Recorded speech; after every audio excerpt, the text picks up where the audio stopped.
Hello বন্ধুরা, তোমরা কেমন আছো? আজকে তোমাদের কাছে নতুন যে বিজ্ঞপ্তিটা নিয়ে এসেছি, এটা তোমাদের এইমস এর বিজ্ঞপ্তি। অনেকেই হয়তো তোমরা জেনে গেছো যে বিজ্ঞপ্তিটা বেরিয়েছে গ্রুপ বি এবং গ্রুপ সি পোস্টে। এখানে তোমাদের কতগুলো ইম্পর্টেন্স কথা আমি তোমাদেরকে বলে দেবো। তোমরা যারা যারা ভাবছো যে ক্লারিক্যাল পোস্টে বা ইউডিসি পোস্টে যেগুলো তোমাদের টাইপ আছে, টাইপ টেস্ট আছে, সেই সব পোস্টগুলোতে অ্যাপ্লাই করবে। তো সেগুলোতে অ্যাপ্লাই করার আগে তোমাদেরকে আমি কতগুলো জিনিস বলে দেবো, সেগুলো তোমরা একটু শেষ পর্যন্ত শুনে নাও। তো চ্যানেলটাতে যারা নতুন আছো চ্যানেলটাকে অবশ্যই সাবস্ক্রাইব করে দিও, লাইক করে দিও, বন্ধুদের মধ্যে শেয়ার করে দিও। এখানে তোমাদের এটা পুরোপুরি হবে সেন্ট্রাল গভর্নমেন্টের চাকরি। এখানে তোমাদের যেটা ফর্ম ফিল আপ শুরু হচ্ছে 7/1/2025 থেকে 31/1/2025 পর্যন্ত। তোমাদের এটা অ্যাডমিট কার্ড তোমাদেরকে বলে দেওয়া হবে কবে তোমাদের অ্যাডমিট কার্ড দেবে, কিন্তু তোমাদের পরীক্ষার ডেট দিয়ে দেওয়া হয়েছে 26শে ফেব্রুয়ারি এবং 28শে ফেব্রুয়ারি, দুদিন তোমাদের পরীক্ষা এটা আছে, এটা অনলাইনে পরীক্ষা। এরপরে চলো দেখে নাও তোমাদের এখানেতে অ্যাপ্লিকেশন ফিস কত রাখা হয়েছে, শিক্ষাগত যোগ্যতা কি রাখা হয়েছে, এগুলো দেখে নাও। তোমাদের এখানে অনেকগুলো এইমস আছে, প্রত্যেকটা এইমস থেকেই নেওয়া হচ্ছে। এটা তোমাদের টোটাল আমাদের যে 27টা এইমস আছে, সরি 28টা এইমস আছে, এই 28টা এইমসই তোমাদের এটা নেওয়া হচ্ছে।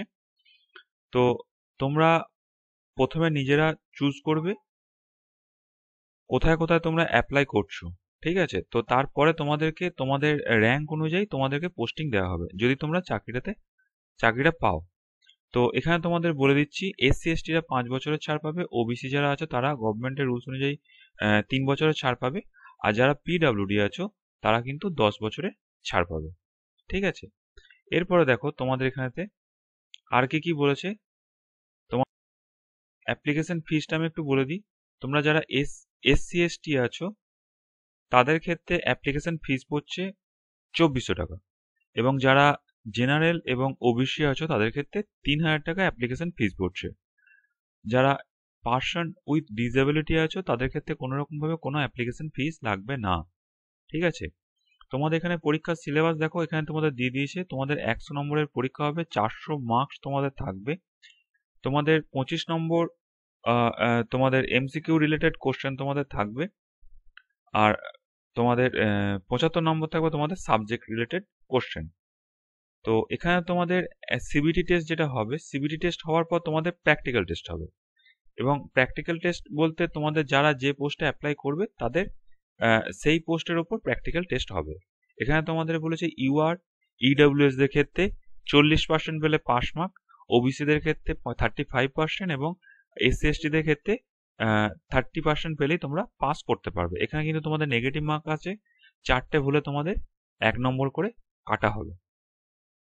এখানে তোমাদের দেখো কি কি পোস্ট আছে। অ্যাসিস্ট্যান্ট পোস্ট আছে তোমাদের, এখানে তোমাদের অ্যাসিস্ট্যান্ট অ্যাডমিনিস্ট্রেটিভ অফিসার আছে, এখানে তোমাদের ডাটা এন্ট্রি আছে, অ্যাসিস্ট্যান্ট ইঞ্জিনিয়ার আছে। এইভাবে তোমাদের অনেকগুলো ভ্যাকেন্সি আছে। তোমরা একটু ডিটেলসটা একটু দেখবে, কারণ আমি এটা ডিটেলসে যাব না, কারণ এখানে প্রচুর ভ্যাকেন্সি আছে। এগুলো যদি ডিটেলস আমি তোমাদের বলতে যাই তাহলে তোমাদের ভিডিওটা অনেক বড় হয়ে যাবে। এখানে লাইব্রেরি অ্যাটেন্ডেন্ট আছে, লাইব্রেরি সায়েন্স নিয়ে যারা ব্যাচেলার করেছে তারা অ্যাপ্লাই করতে পারবে, এমটিএস আছে। এইভাবে তোমাদের এখানে প্রচুর ভ্যাকেন্সি আছে।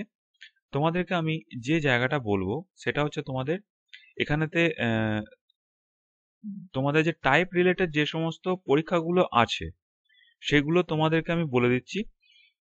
যে এখানে তোমাদের একটা কিন্তু অসুবিধা আছে, যেটা তোমাদের গত বছরে অসুবিধাটা অনেকের হয়েছিল। যারা এবছরে প্রথম পরীক্ষা দিতে যাচ্ছ তারা হয়তো এটা জানো না, কিন্তু যারা আগেরবার পরীক্ষা দিয়েছিল তারা এই প্রবলেমটা কিন্তু একটু ফেস করেছিল। তো তোমাদেরকে বলবো সেই জন্য যে যারা টাইপ রিলেটেড যে সমস্ত পরীক্ষাগুলো আছে, পোস্টগুলো আছে, যেমন তোমাদের এখানে দেখো data entry operator, junior administrative, তারপরে তোমাদের লোয়ার ডিভিশন ক্লার্ক, এগুলোর ক্ষেত্রে দেখো টাইপ চাওয়া হয়েছে। টাইপে তোমাদের 8,000 কি ডিপ্রেশন চাওয়া হয়েছে। তো তোমাদেরকে বলি এই যে রিলেটেড যে পরীক্ষা কোশ্চেন মানে পোস্টগুলো তোমাদের আছে, এগুলো কি সমস্যা তোমাদের হয়। তোমরা যারা এই এর পরীক্ষাটা দিচ্ছ, তোমাদের প্রথমে লিখিত পরীক্ষা হয়ে গেল, লিখিত পরীক্ষা হয়ে যাওয়ার কিছুদিনের মধ্যে তোমাদের এটা রেজাল্ট দিয়ে দেয়। তারপরে তোমাদের যে টাইপ টেস্টটা হয় সেই টাইপ টেস্টটা কিন্তু তোমাদের কিন্তু এখানে হবে না, মানে তোমরা কিন্তু নিজেদের হোম সেন্টার পাবে না। তোমরা লিখিত পরীক্ষার জন্য কিন্তু তোমরা কিন্তু কলকাতায় সেন্টার তোমরা পাবে, কিন্তু টাইপ টেস্টটা কিন্তু তোমাদের দিল্লি এমসে হবে। ওটা কিন্তু লোকাল কোনো এমসে কিন্তু হয় না, মানে গত বছরে হয়নি, আমি সেই জন্য বললাম। এবছরে জানি না ওরা কি করবে, কিন্তু গত বছর এটা কিন্তু হয়নি। আর দ্বিতীয় কথা হচ্ছে যে ওদের যে রেজাল্ট আউট হয়েছিল গত বছরের, রেজাল্ট আউট হওয়ার পর কিন্তু হাতে সময় পাইনি যে তোমরা দিল্লি গিয়ে এইমসে গিয়ে যে টাইপ টেস্টটা দেবে তার জন্য। মাত্র 2 থেকে 3 দিন মাঝখানে সময় দেওয়া হয়েছিল, এবং ওই 2 থেকে 3 দিনের মধ্যে অনেকেই কিন্তু ট্রেনের টিকিট কেটে ঠিক টাইমের মধ্যে ওখানে পৌঁছতে পারেনি। এই সমস্যাটা কিন্তু এখানে হয়, আগে থেকে আমি তোমাদেরকে বলে দিচ্ছি। তো সেইগুলো কিন্তু একটু চিন্তা ভাবনা করে মাথায় রেখে তোমরা আবেদনগুলো করবে। কারণ দেখো, এখানে তোমাদের অ্যাপ্লিকেশন ফিসটা যেহেতু প্রচুর, হ্যাঁ, সেই জন্য আমি তোমাদেরকে এটা আগে থেকে বলে দিলাম। তোমরা সেরকম হলে আর একটু ডিটেলসে তোমরা ইনফরমেশন জোগাড় করো, তারপরে তোমরা আবেদন করো। কারণ এখানেতে ওদের হেল্পলাইন নম্বর আছে, সেখানে তোমরা পারলে কল করো, তোমরা এসএমএস করো, তো তাদেরকে জেনে নাও যে টাইপ টেস্টটা কি তাদের দিল্লিতে দিতে যেতে হবে এবছরেও। যদি দিল্লিতে দিতে যেতে হয়, তোমরা যদি মনে করো দিল্লিতে গিয়ে তোমরা টাইপ টেস্টটা দিতে পারবে, তাহলে আমি বলবো অ্যাপ্লাই করতে পারো, অসুবিধা নেই।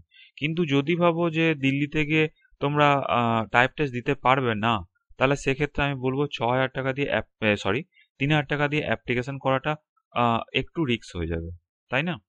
তো এগুলো একটু চিন্তা ভাবনা করে একটু খোঁজ খবর নিয়ে তারপর তোমরা এটা আবেদন করো। এখনো তোমাদের হাতে অনেক সময় আছে, হুট করে ডিসিশন নিও না।